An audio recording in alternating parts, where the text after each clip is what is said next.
की छात्रा आस्था कुमारी है। एक बार आस्था के लिए तालियां बजाइए।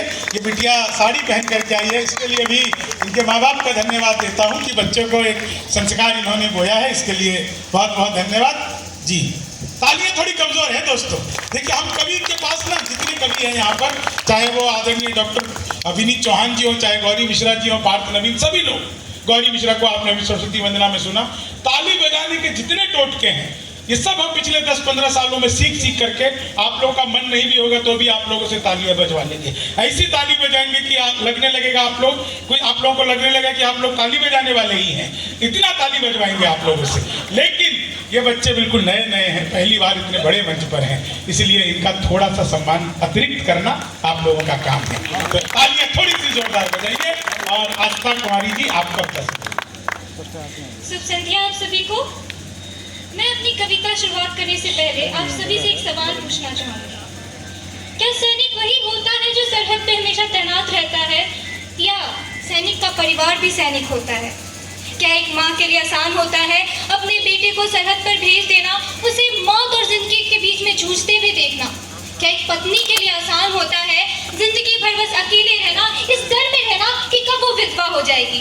क्या एक बेटे के लिए आसान होता है जिंदगी भर बस ये सोचना कि वो अनाथ है? क्या एक बहन के लिए आसान होता है हर राखी बस इंतजार करते रह जाना? इसी सवाल के साथ मैं आस्था कक्षा 10वीं की छात्रा आज आप सबके समक्ष स्वरचित कविता लेके प्रस्तुत हुई हूँ, जिसका शीर्षक है भारत की प्रचंड हुंकार। इसकी शुरुआत मैं उन वीर शहीद सपूत की शहादत को नमन करते हुए करना चाहूंगी। सरहद की मिट्टी लहू का चंदन, सरहद की मिट्टी लहू का चंदन, वीर शहीद सपूत को मेरा सत-सत अभिनंदन।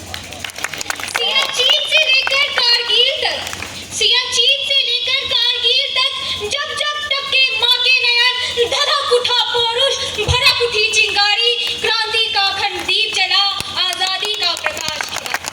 सूरज बन आजाद भगत सुभाष तिलक, सूरज बन आजाद भगत सुभाष तिलक, संपूर्ण देश को संदेश दिया, मिट्टी के कण-कण को निज रक्त से नहलाऊंगा, काल कपूत को भस्म कर सरहद पर तिरंगा लहराऊंगा, सरहद पर तिरंगा लहराऊंगा। ये भूमि नहीं ये ज्वाला है, हर कण में वीरों की गाथा है, यहाँ जन्म लेना सौभाग्य और मर मिटना परिभाषा है, और मर मिटना परिभाषा है।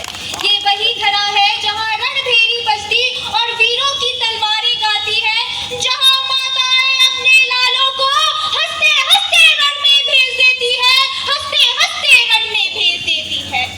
अब सुन ले दुनिया कान खोल कर, अब सुन ले दुनिया कान खोल कर, ये भारत है कोई खेल नहीं, यहाँ शेर पैदा होते हैं, कायरों का कोई मेल नहीं, कायरों का कोई मेल नहीं। हम वो नहीं जो झुक जाएंगे, हम वो है जो झुका देंगे, जो आँख उठाकर देखे भारत को, उसकी नजरें सदा के लिए झुका देंगे, उसकी नजरें सदा के लिए झुका देंगे। ना डर है मौत का, ना डर है मौत का, ना हार का गम, बस एक जिद, ऊंचा रहे तिरंगा हरदम, हर बूंद खून की पुकार रही, अब रण में गूंजेगा भारत का दम। ये खून नहीं ये ज्वालामुखी, हर नस में लावा बहता है, जब क्रोध हमारा फूट पड़े तो दुश्मन राख में बहता है, तो दुश्मन राख में बहता है। ये तिरंगा हमारी जान है, कि ये तिरंगा हमारी जान है, ये सिर्फ रंग नहीं हमारी आन बान शान है, इसके लिए जीना भी धर्म और मर मिटना अभिमान है, और मर मिटना अभिमान है। अब तलवारें भी बोलेंगी, अब तलवारें भी बोलेंगी और बंदूकें भी गूंजेंगी, हर वार का जवाब मिलेगा, अब सीमाएं भी दहकेंगी, कि अब सीमाएं भी दहकेंगी। ना झुकेंगे ना डरेंगे ना थकेंगे ना मरेंगे, जब तक दुश्मन का नाम ना मिटा दे, तब तक रण में ही लड़ेंगे, कि तब तक रण में ही लड़ेंगे।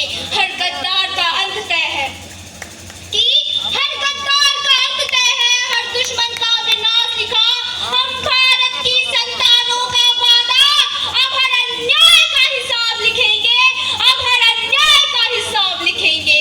मिट्टी की कसम ये